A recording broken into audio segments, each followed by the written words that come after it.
네, 여러분 안녕하십니까? 알겠습니다. 오늘 토트넘이 무려 0대4로 대승을 거뒀습니다. 그리고 그 안에서 손흥민 선수가 무려 3골에 관여를 했죠. 정말 대단한 경기가 아니었나 싶은데요. 오늘 승리로 토트넘은 승점 53점, 4위 아스톤 빌라는 55점으로 두 팀 간의 승점 차이는 2점 차이로 줄었습니다. 그리고 특히 오늘 승리가 더 값졌던 게 무려 4골을 넣으면서 골득실에서 역전을 했다는 거죠. 지금 보시면 아스톤 빌라의 골득실은 플러스 18, 그리고 토트넘은 플러스 20. 이렇게 두 팀 간의 골득실차가 바뀌어버리고 말았습니다. 지금 승점이 굉장히 오밀조밀하기 때문에 시즌 막판에 어떤 일이 벌어질지 몰라서 골득실도 굉장히 중요하거든요. 그런데 만약에 두 팀이 따로따로 경기를 했다면 토트넘이 한 골을 넣고 빌라는 아무 일 없을 시 그냥 플러스 1이 올라가요. 그런데 두 팀의 맞대결이다 보니까 토트넘이 한 골을 넣으면 빌라는 무조건 실점이 발생하기 때문에 마이너스 1이 발생하거든요. 그러니까 토트넘이 4골을 넣었다? 무려 골득실에서 8개의 포인트를 땄다라고 볼 수도 있는 상황이거든요. 그런데 그 안에서 손흥민이 무려 3개의 공격 포인트를 창출해낸 것입니다. 역시 대단하십니다. 손흥민 선수가 무려 3개의 공격 포인트나 만들었기 때문에 여러 가지 기록들이 지금 올라오고 있거든요. 지금 보시는 건 스카이 스포츠에서 올려준 기록인데요. 손흥민 선수가 2개의 슈팅을 해서 한 골을 넣었다. 그리고 2개의 찬스를 창출해서 2개의 어시스트를 했다. 그리고 상대 박스에서 8번의 터치를 했다. 이렇게 기록이 나오고 있고, 아스톤 빌라의 홈인 빌라파크에 4번 출전해서 6골을 넣었다. 무려 58분마다 골을 넣어주고 있다. 이런 엄청난 기록을 보여주고 있습니다. 다른 기록도 좀 보시겠습니다. 이건 지금 스커커에서 올려준 기록인데요. 손흥민 선수가 20개 이상의 공격 포인트를 기록한 5번째 시즌이다 라고 이야기를 하고 있습니다. 23-24 시즌 현재 22개의 공격 포인트를 올렸고 27개를 돌파할 수 있을 것으로 예상이 되거든요. 최고 기록인 30개도 어쩌면 남은 기간 동안 달성할 수 있을지도 모르겠습니다. 부디 이번 시즌 공격 합산 30개 좀 뚫어봤으면 좋겠네요. 기록의 향연은 끝나지 않습니다. 지금 이건 스커카에서 올려준 기록인데요. 토트넘의 프리미어리그 어시스트 역사상 60개 이상을 달성한 선수가 3명 있다. 그 중에 한 명이 이제 손흥민이 된 거죠. 그 위에는 크리스티안 에릭센이 있고요. 또 그 위에는 데런 앤더튼이 있는데 지금 최고 기록이 67개. 조만간 크리스티안 에릭센 따라잡고 앤더튼 기록까지 깰 것으로 보입니다. 이번엔 또 다른 손흥민 선수의 기록입니다. 지금 보시면 2022년 이래로 토트넘에서 한 경기에 3개 이상의 공격 포인트를 올렸던 게 6번이 있는데 그 6번이 모두 손흥민 선수였다라고 합니다. 대단하다 진짜. 손흥민 선수는 이번 득점으로 토트넘 역사상 득점 순위 5위에 올랐습니다. 이렇다 보니까 평점에서도 좋은 점수가 나올 수밖에 없죠. 지금 보시는 건 소파스코어 평점인데요. 9.1점으로 양팀 전체 1위입니다. 지금 보시는 건 폼몹이거든요. 9.0으로 역시 양팀 통틀어 1등이고요. AI가 주는 평점 말고 사람이 주관적으로 주는 평점에서도 1등을 달리고 있습니다. 지금 보시는 건 풋볼 런던인데 손흥민 선수에게 9점을 부여를 했어요. 계속 열심히 뛰고 어시스트도 했다 이런 얘기가 나오고 있는데 맨 마지막 문장, 진정한 캡틴의 퍼포먼스였다. 라는 말이 정말 가슴에 와닿습니다. 풋볼 런던에서만 평점을 많이 준 게 아닙니다. 손흥민 선수는 BBC에서 주는 평점 8.50으로 최고 점수를 받았고요. 맨 오브 더 매치에 선정이 됐습니다. 다른 언론사인 스카이 스포츠입니다. 스카이 스포츠에서도 유일하게 손흥민 선수만 9점입니다. 최고 점수죠. 그렇다 보니 지금 보시는 것처럼 프리미어리그 공식 홈페이지에서도 손흥민 선수가 맨 오브 더 매치에 선정이 됐습니다. 득점도 득점인데 어시스트를 2개나 하지 않았습니까? 그러면서 어시스트가 총 8개가 되면서 도움 순위 공동 6위에 올랐습니다. 1위가 10개예요. 그러니까 손흥민 선수랑 2개밖에 차이가 나지 않습니다. 제가 그래서 경기 끝나고 나서 손흥민 선수 지금 위에 있는 선수들, 이 선수들의 여러 가지 어시스트 관련된 기록들을 찾아봤거든요. 그런데 손흥민 선수보다 빅찬스를 많이 창출한 선수가 살라 한 명밖에 없습니다. 예를 들면 지금 어시스트 1위를 하고 있는 그로스가 빅찬스 11개 창출, 그리고 트리피어 13개 창출, 와킨스 9개 창출인데 손흥민 선수는 지금 8개로 6위에 있지만 빅찬스 창출을 무려 16개를 했습니다. 그러니까 1위 와킨스보다 7개가 많아요. 그리고 그 위에는 네투, 빅찬스 7개 창출, 그리고 훌리안 알바레스 7개, 베일리 9개, 사카 13개. 그러니까 손흥민 선수가 빅찬스 16개를 만들었는데 현재 1위와 손흥민 선수가 도움 2개밖에 차이가 안 나기 때문에 만약 주변에 있는 동료들이 골을 좀 잘 넣어줄 수 있다면 어쩌면 이번 시즌 손흥민 선수가 도움왕을 한번 노려볼 수도 있는 상황이에요. 부디 좀 타이틀을 좀 거머쥐었으면 좋겠습니다. 저는 오늘 또 디테일한 분석을 하기 위해서 손흥민 선수의 득점 장면, 어시스트 장면 세밀하게 봤는데요.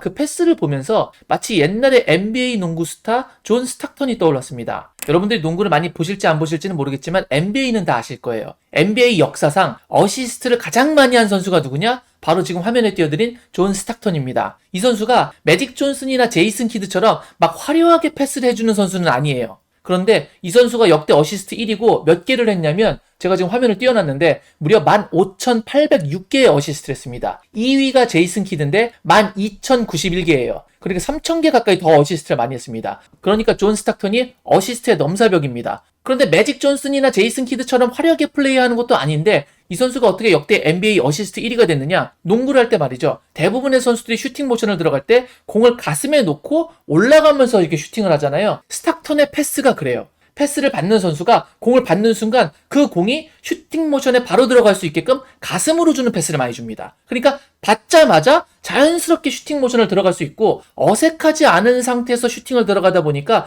슛을 쏘는 선수의 성공률이 높아지는 겁니다. 그게 바로 존 스타크턴이 가장 많은 어시스트를 기록할 수밖에 없었던 이유거든요. 만약에 말이죠. 패스가 옆으로 빠져. 그럼 그 공을 잡아갖고 끌고 와서 슈팅을 올라가면 자세가 불안정하기 때문에 슈팅 확률도 떨어지고 또 슈팅을 들어가려고 했었을 때 상대 수비가 공을 끌고 오는 사이에 달라붙어갖고 슛블록을 한다던가 방해를 할 수가 있어요. 이러면은 슈팅을 못 들어가거나 슈팅이 막히거나 그러면서 기록 생산이 안 되겠죠. 그러니까 다시 한번 말씀드립니다만 존 스타크턴이 역대 NBA 최고 어시스트를 기록할 수 있었던 이유는 슈팅을 들어가는 선수가 가장 편안한 자세에서 슛을 들어갈 수 있게 정확한 패스를 넣어줬다라는 거거든요. 그런데 오늘 손흥민 선수의 어시스트 2개가 다 그와 같이 슈팅을 들어가는 선수가 정말 편안하게 슈팅을 할 수 있게 해줬다라는 데 있습니다. 이렇기 때문에 브레넌 존슨과 티모 베르너가 슈팅골 전환율 12%밖에 안 되는데 오늘 각각 득점할 수 있지 않았나 이렇게 분석을 하고 있습니다. 지금 보시는 건 손흥민 선수의 두 번째 어시스트 장면입니다. 지금 보시는 것처럼 손흥민 선수의 무게중심이 이쪽으로 쏠리고 있어요. 그렇다 보니까 메케시도 이쪽 방향으로 따라갈 수밖에 없거든요. 그때 방향을 전환합니다. 그러면서 이 공간으로 치고 나가게 돼요. 그러면서 측면으로 이렇게 돌파를 시도를 하게 되고요. 이 자리에 있던 베르너가 그 사이를 통과하게 됩니다. 그리고 그 순간 손흥민 선수가 베르너의 위치를 파악한 다음에 왼발로 지금 컷백을 내어주거든요. 근데 이 컷백이 기가 막혀요. 여러분도 다 아시다시피 베르너가 정말 골을 못 넣는 선수 중에 하나 아닙니까? 그럼에도 불구하고 득점을 성공시켰단 말이에요. 거기에는 아까 존 스타크턴을 예로 든 것과 같이 슈팅하는 선수가 득점 확률을 올릴 수밖에 없는 아주 양질의 패스를 해줬다는 거죠. 그게 뭔지 지금부터 분석을 해보겠습니다. 지금 다시 손흥민 선수가 박스 안으로 침투하기 전 상황으로 돌아왔거든요. 지금 여러분들은 베르너의 위치를 확인하실 필요가 있습니다. 페널티 박스 모서리에 살짝 오른쪽에 있죠? 그리고 좀 아래로 내려와 있고요. 그리고 손흥민 선수가 돌파한 장면입니다. 그러니까 베르너의 전 위치는 여기였고 현재 위치는 여기입니다. 자, 우리가 점을 2개 찍게 되면 말이죠. 그 2개를 이어서 반직선을 만들 수가 있어요. 제가 반직선을 하나 만들어 보도록 하겠습니다. 자, 이렇게 되겠죠. 이게 무슨 얘기냐? 베르너가 중간에 가다가 방향을 꺾지 않고 그냥 가장 편안하게 직선 운동을 했을 때의 위치가 바로 지금 이 위치란 얘기입니다. 지금 보시면 이 잔디결을 따라서 말이죠. 요 박스를 우리가 하나 만들 수가 있어요. 자, 이 사각형이 어디쯤에 있죠? 거의 중앙쯤에 위치합니다. 조금 아래에요. 그쵸? 잘 기억해 주시고요. 자, 지금 보시죠. 손흥민 선수의 컷백을 받아서 베르너가 슈팅하는 장소가 어딥니까? 아까 전에 우리가 봤던 이 잔디결을 따라서 만들어지는 사각형의 거의 정중앙. 그거보다 조금 아래. 바로 여기입니다. 그 얘기는 무슨 얘기냐? 바로 직전 상황으로 가볼까요? 베르너가 여기를 출발점으로 해서 여기를 거쳐서 여길 향해 가고 있다. 즉 직선 운동을 하고 있었다. 그런데 손흥민의 패스는 베르너가 가다가 방향을 꺾거나 전환할 필요가 없이 바로 이 라인을 따라서 직선 운동을 하면서 자연스럽게 슈팅을 가져갈 수 있게 해주는 그런 패스였다 라고 보시면 되는 겁니다. 이러니까 베르너가 뭐 오다가 방향을 꺾거나 뭐 멀어지거나 이런 게 아니라 자기가 진행하는 운동 방향을 그대로 살리면서 슈팅을 때릴 수 있었기 때문에 당연히 슈팅 정확성은 높아질 수밖에 없는 거고 그런 패스를 왼발로 넣어줄 수 있는 손흥민 선수가 정말 대단하다는 얘기죠. 게다가 공이 정말 정확하게 오니까 잡을 필요도 없이 원터치 슈팅. 지금 보시는 장면은 손흥민 선수가 브레넌 존슨에게 어시스트를 하는 장면인데요. 중앙에서 볼을 몰고 가고 있죠. 랑글레가 이걸 막으려고 하고 있습니다.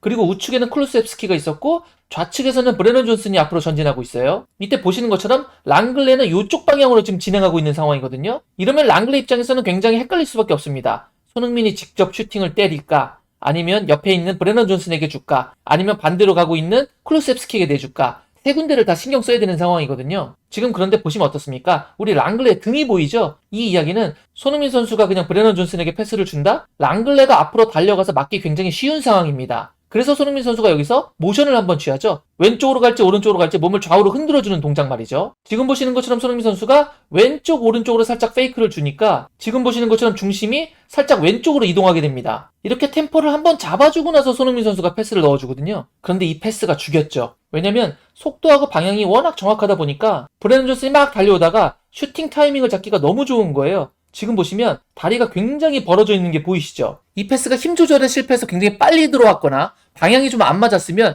그 공을 잡기 위해서 막 연락 따라왔어야 되는데 너무나도 좋은 방향으로 좋은 속도로 오다 보니까 바로 슈팅을 가져가기 위해서 슈팅 직전에 보폭을 크게 가져갑니다. 그 이야기는 슈팅을 들어갈 자신만의 스텝을 밟았다는 이야기거든요. 그러면서 성큼 가면서 백스윙을 크게 가져가면서 기가 막힌 슈팅을 때려요. 지금 보시면 달려오느라고 보폭이 이렇게 좁거든요.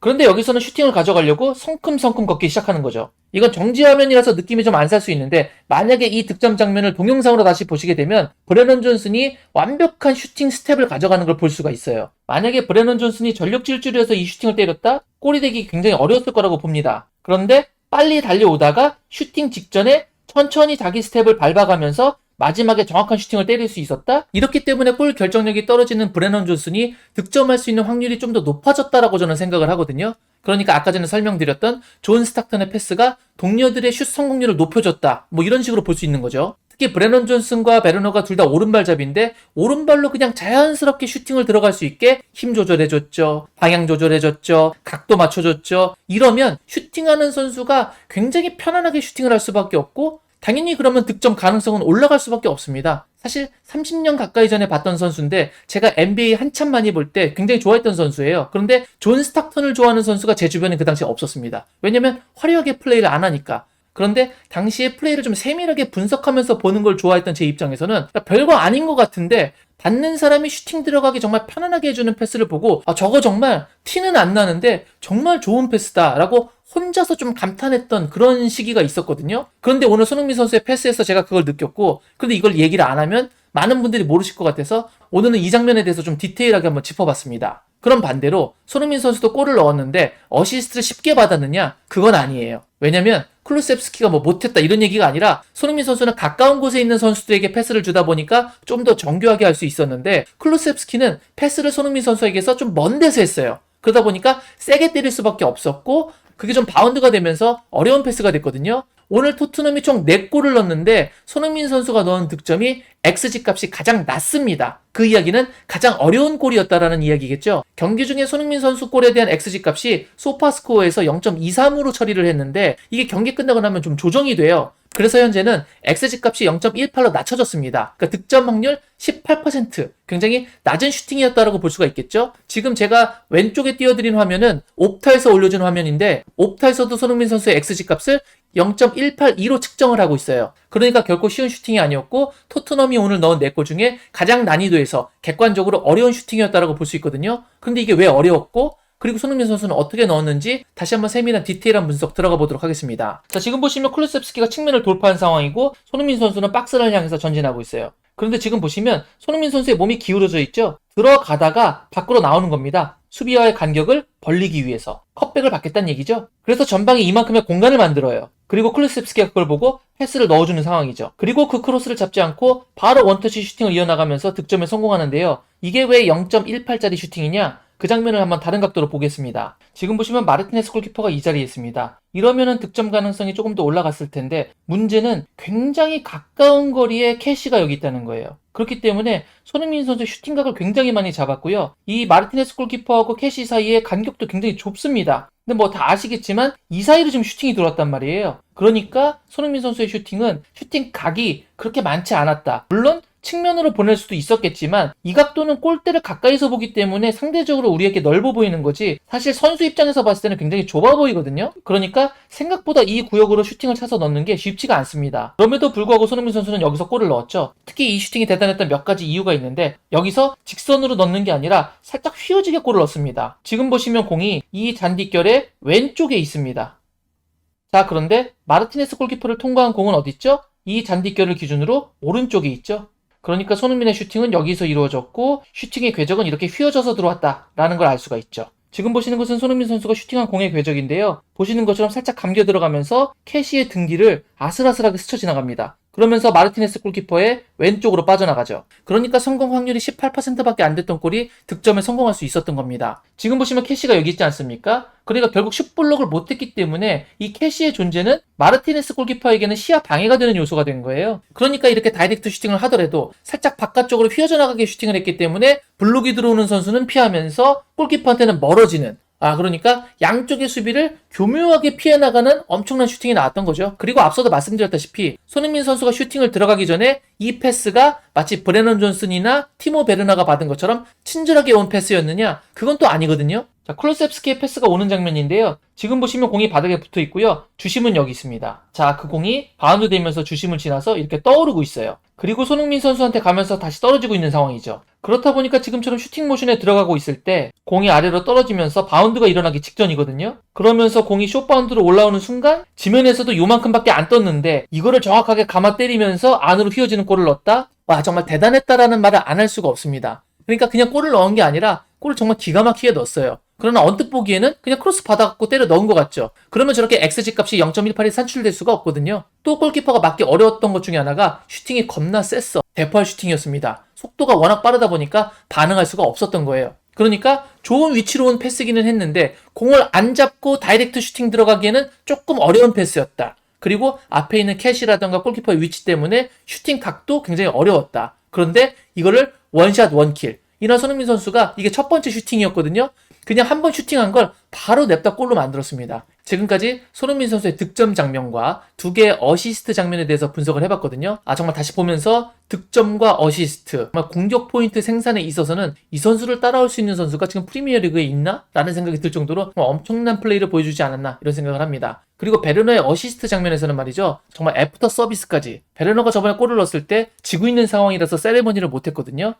이번에는 시간적 여유가 있다 보니까 손흥민 선수가 베르너의 등을 밀면서 관객들에게 좀 호응할 수 있는 그런 기회를 또 부여하고 있습니다. 어떻게 보면 이게 또 경기 외적인 어시스트 아니겠습니까? 정말 대단한 주장이 아닌가 그런 생각이 듭니다. 사실상 승점 6점짜리 효과가 있는 매치다 라는 경기에서 승리를 한 토트넘. 4위 싸움에 조금 더 유리해지지 않았나라는 생각이 들고요. 앞으로 남은 경기 승승장구에서 정말 재미난 시즌 보낼 수 있기를 바라고, 또한 아까 말씀드린 것처럼 손흥민 선수가 더 많은 골을 넣고 더 많은 어시스트를 해서 좀 도움왕, 득점왕 둘 중에 하나는 좀 땄으면 좋겠다라는 생각이 더 간절하게 드는 오늘 경기가 아니었나 싶습니다. 그런 날이 좀 오길 바라면서 오늘 제가 준비한 영상은 여기서 마무리 짓도록 하겠습니다. 오늘 영상이 마음에 드셨다면 여러분들 구독, 좋아요, 알림 설정 부탁드리도록 하겠습니다. 저는 다른 더 좋은 영상으로 여러분께 인사드리도록 하겠습니다. 그때까지 늘 건강하시기 바랍니다. 역시 I guess.